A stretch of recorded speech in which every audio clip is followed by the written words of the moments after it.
Hello and welcome to part 6 of this gray paper and colored pencil drawing.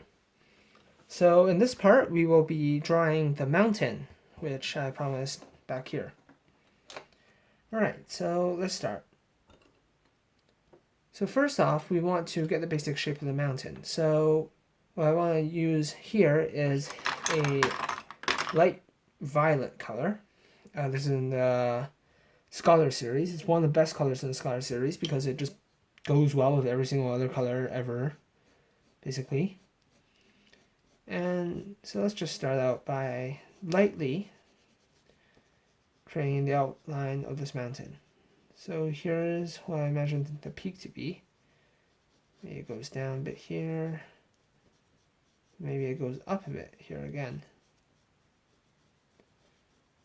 Goes down this side. Maybe on this side it goes kind of like that.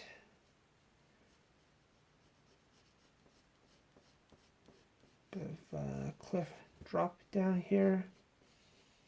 Now maybe in this drawing we'll have a mountain with a big old glacier on top. Or maybe not on top, but flowing down the side. So what I'll have is we'll use the white and kind of create this shape of a glacier going down the side.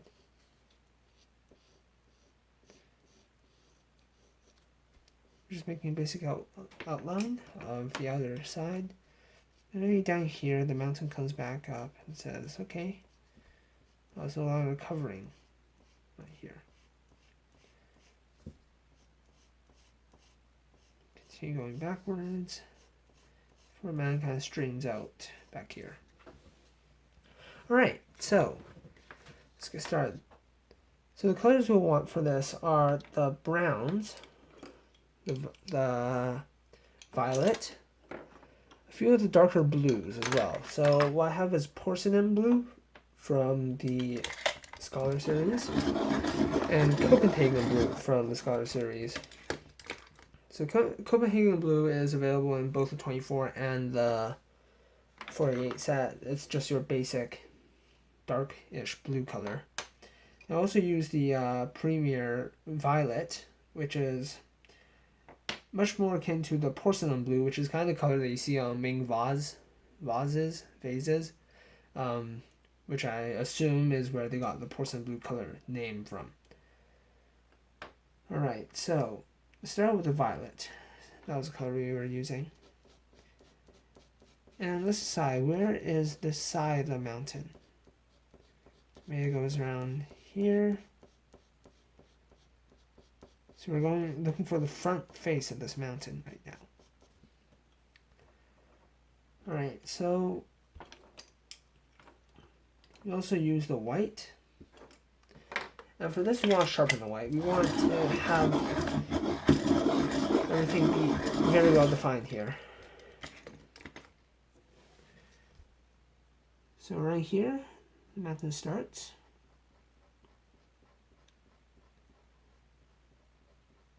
And make sure your mountain is not completely smooth, because very few mountains are actually smooth unless they've been worn down really well by wind or something.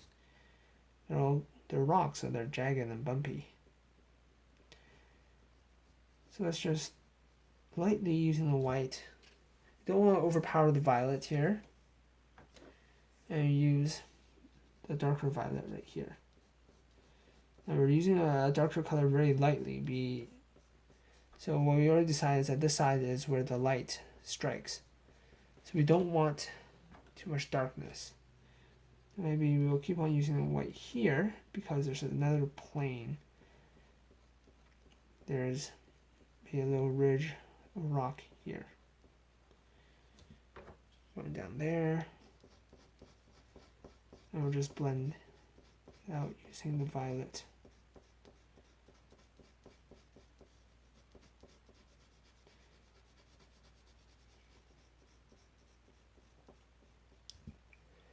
Now, right here, what I imagine is there is a bit of a drop.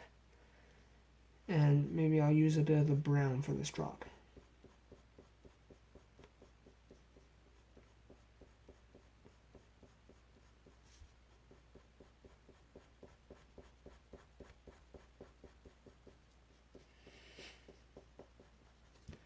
I'll use a bit of the darker brown in order to get the shadow. So the dark brown corresponds to where I use darker violet. Have a bit of the darker brown here. Once again, we use a white right here because this is the line where the backside of the mountain starts, so the side that's in shadow. Keep the line moving a bit so we don't have smoothness. We want this mountain to be jagged.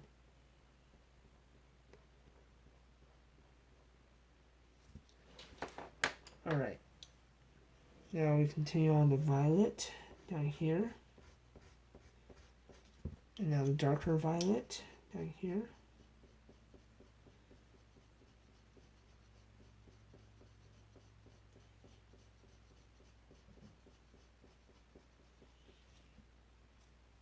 And the lighter violets once more.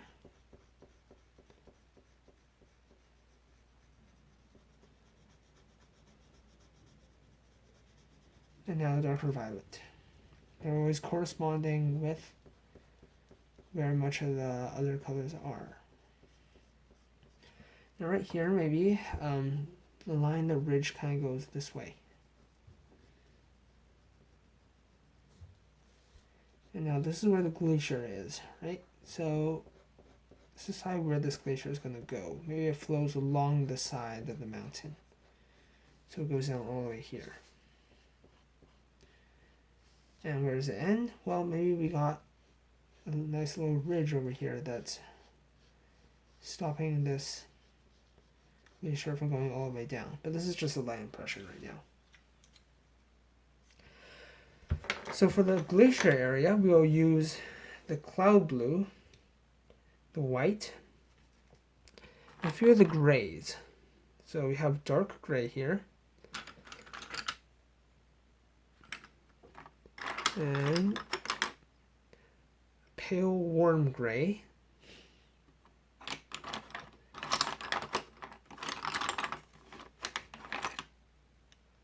and pale cold gray. So first off, we want the white because this area is closest to the sun, so it's being shined on. We want to use that first. Now we find the line that's the most bulging. So maybe this is where the glacier is the most outward. So we give our white, we put our white on here, and we put it in firmly.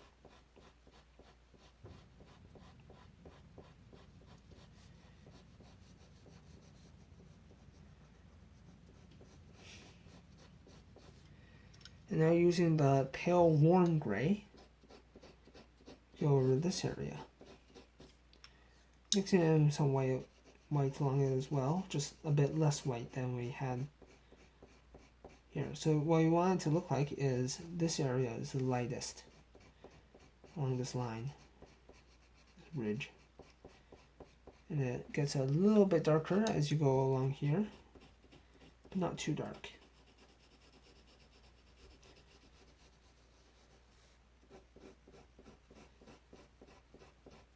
Use the gray and firmly color this area in. Alright, so now on the back side of this, I would imagine that this area is a bit lower, so we'll have a bit of the blue. The blue helps us create the shadow color. I'll use a bit of the pale, cold, cool gray on the side, along with the white.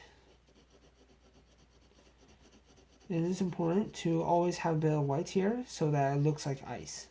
It's not just some like weird light gray mountain.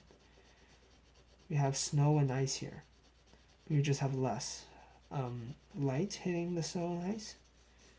So the color is going to be a bit darker. Now while we're going in with the white, let's create our second ridge. So right now we have a little bump here, so I imagine that this is where the next kind of high area of white will be. So first we're going in sweeping horizontal strokes. This helps us get a bit of the feel for how this land flows here. And of course you could do it to the other side as well, but we're doing less since this is the shadow side. So we'll color it through this gap. You'll leave a gap here because this is what I think, there will be a rocky ridge here kind of holding the glacier back.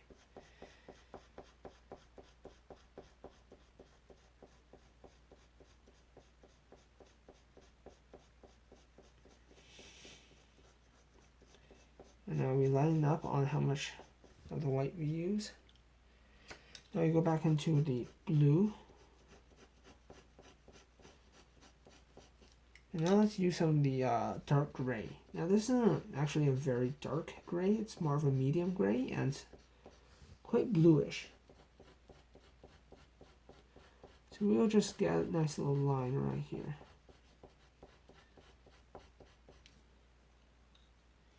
Back to blue, cloud blue.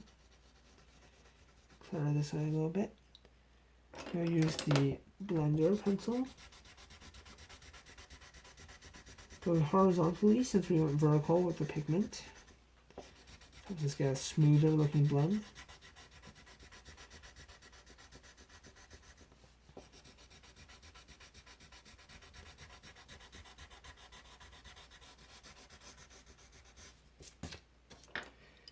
Now we use the pale warm gray, and we color in the darker area of the light side.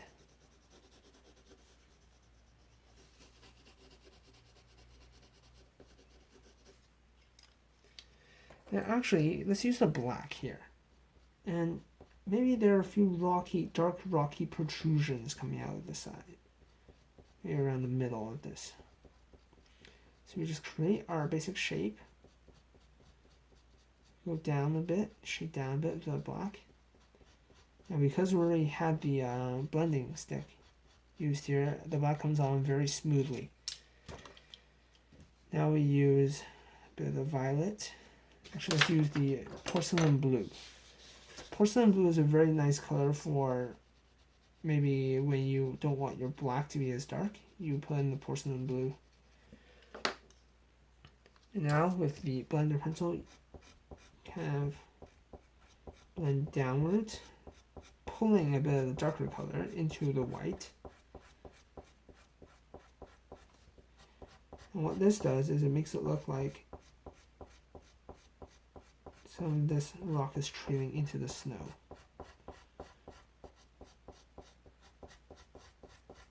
And it's a pretty cool effect.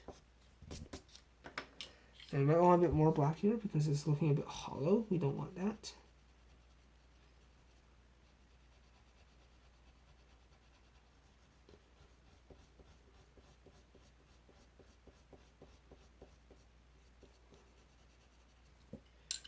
So again, we go into a blender pencil and we just blend that out gently.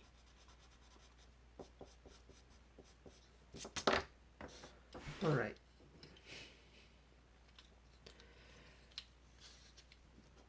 We go back to white and just make sure the rest of this glacier is covered.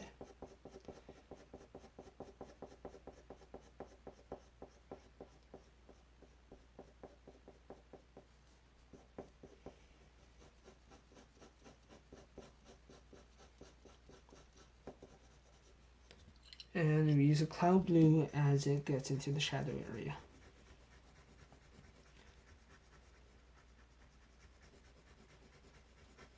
Give that a nice rub in. And now we use a blender pencil to blend.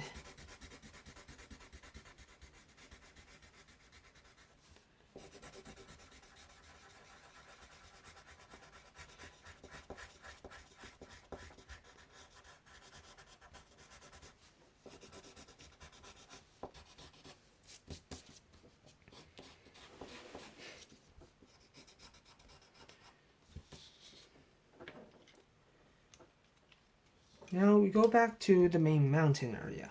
So along this ridge, what I'm imagining is we got this little ridge that separates the light sun side and the darker shadow side. And we use this white to signify the top of the ridge, the crest. And we use the white to blend down a little bit, since we don't want, a completely solid line. Take the blender pencil and we just blend that in lightly.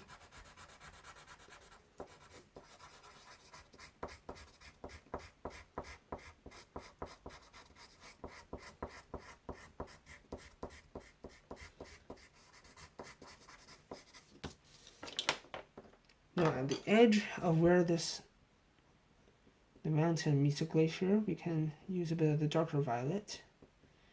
So this creates a little bit of a shadow effect. And maybe we got this little ridge here, so we use a little bit of the violet, a bit higher.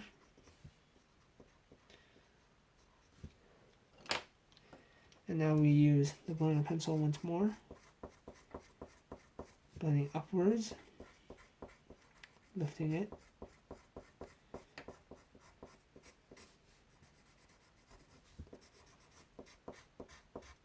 Alright, so now we have the side of the mountain. Now let's not forget about the back side. So for the back side, you'll start with the Copenhagen blue. So what I'm thinking of is this side is in shadow, so it's going to be a bit more bluish.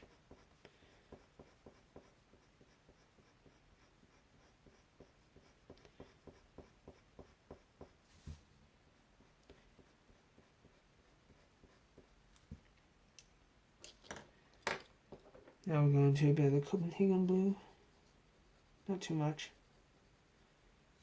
And actually, we use some of the other colors. So this is a light cerulean blue. It's with the Premier series, and it's kind of a light snowy blue.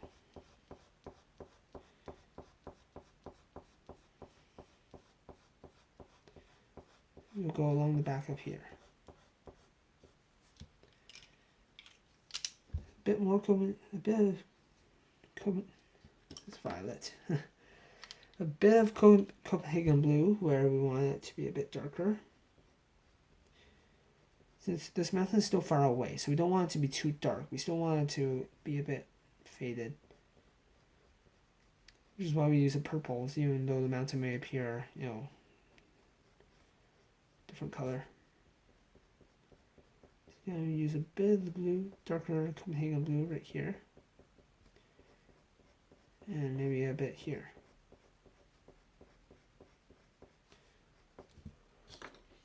Back to a light cerulean blue.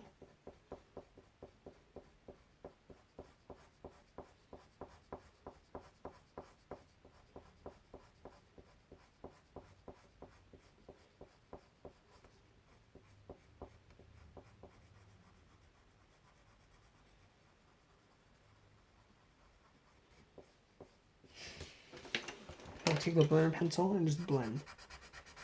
Go with the flow of the land.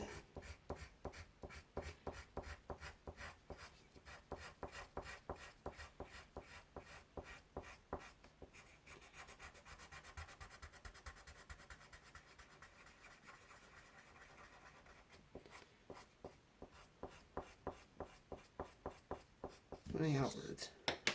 Alright, now we have this little crest over here, so what we do is we take the violet, the light violet, and create this little ridge. So we got another little ridge here. Of course, we have to use a white in order to get the lightest colors out. And separate this side from, the mountain over here.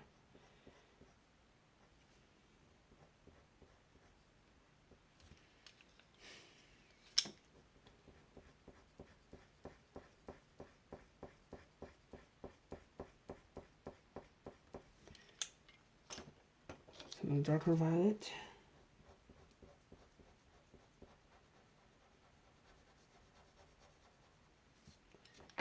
And back to a lighter violet.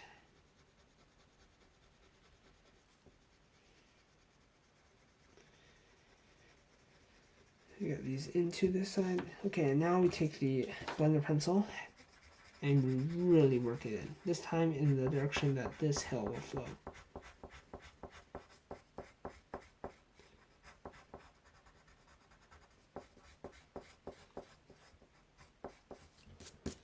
Alright. Now, of course, on the back side of this, we use a bit of the Copenhagen blue.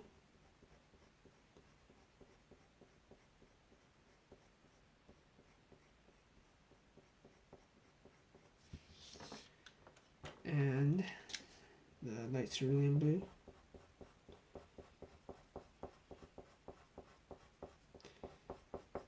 And we blend that out using a blender pencil.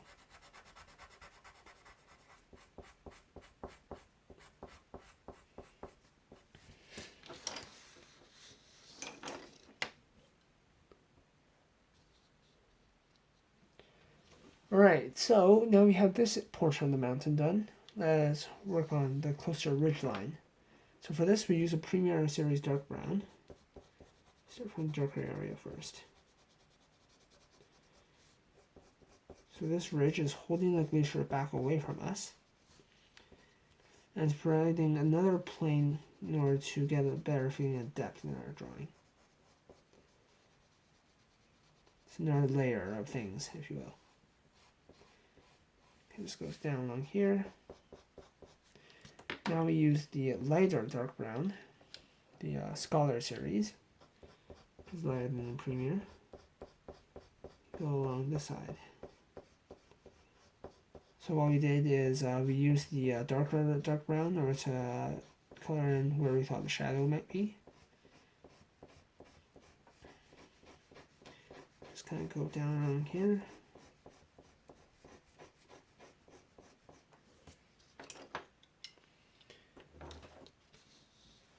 And of course on the dark brown to fill in the bottom area.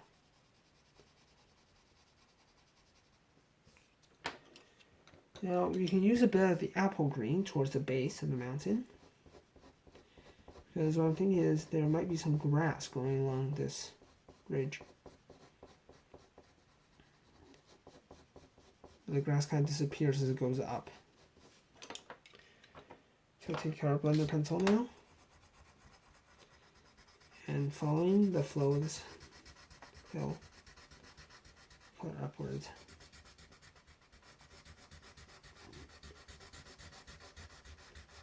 Blending. As you reach the shadow darker areas, the darkness provides enough difference from the hills, the grassy hills, in order to separate this plane. We use a white to slightly lighten up the edge of this hill.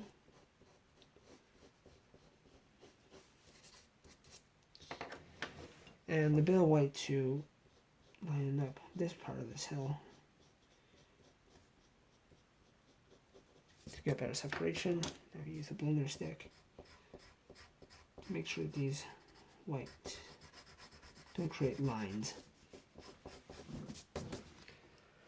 Alright, so now we just got this remaining little bit of the hill. So we take the violet,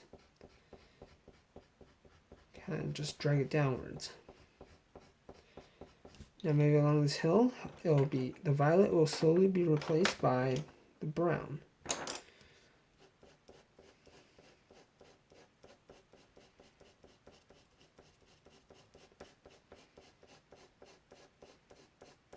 Like so. And maybe as it gets replaced by the brown gets replaced by the green.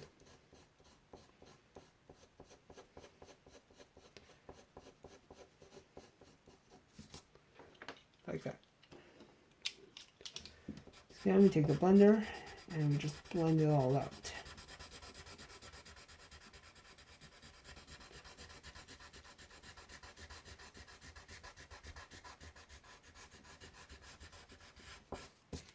Take the white and highlight the upper edge of the hill, of this part of the mountain. Now right now, there's very little separation between these two layers.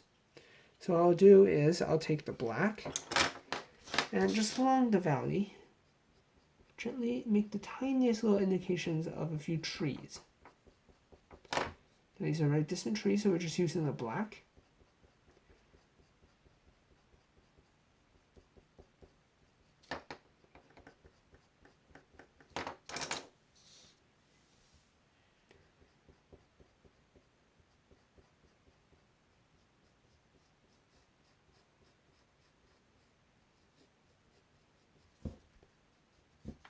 And right along this side, we got a few taller trees.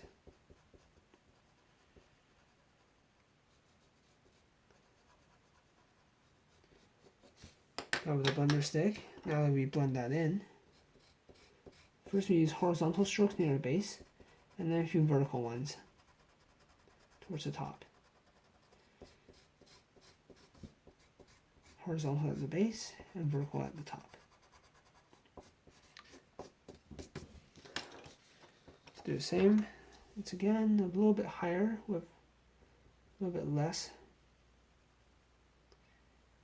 And what that does is it makes like this little crust of trees on top of the hill, or at least halfway up the hill. Before we blend that out, let's add in a few indications of more trees over here.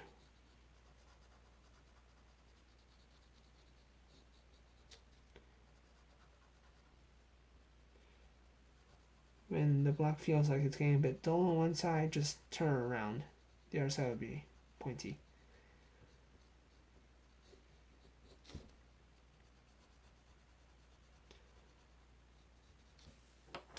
And now take the blender pencil, horizontal at the base of the trees, and then vertical towards the top.